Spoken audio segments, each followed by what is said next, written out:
नमस्कार. दैनिक क्रांतिकारी जय भीममध्ये आपलं सर्वांचं मनपूर्वक स्वागत. आता येथे ती साताऱ्यावरून अतिशय मोठी बातमी. लोकशाहीचा चौथा स्तंभ असणाऱ्या पत्रकाराला मोबाईलवरून जीवे मारण्याची धमकी देण्यात आलेली आहे. ही धमकी अज्ञात व्यक्तीकडून देण्यात आलेली आहे. आताची मोठी बातमी आहे साताऱ्यावरून. सातारा येथील पत्रकार पद्माकर सोळवंडे यांना अज्ञात व्यक्तीकडून जीवे मारण्याची धमकी मोबाईलवरून देण्यात आलेली आहे.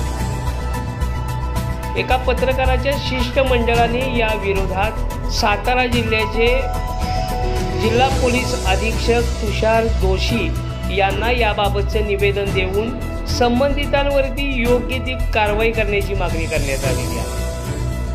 आताची मोठी बातमी आहे.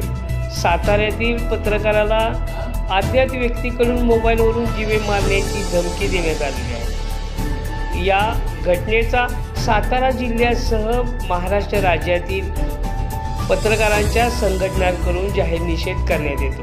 तिरंगा रक्षकसाठी विश्वास मोहिते, सातारा.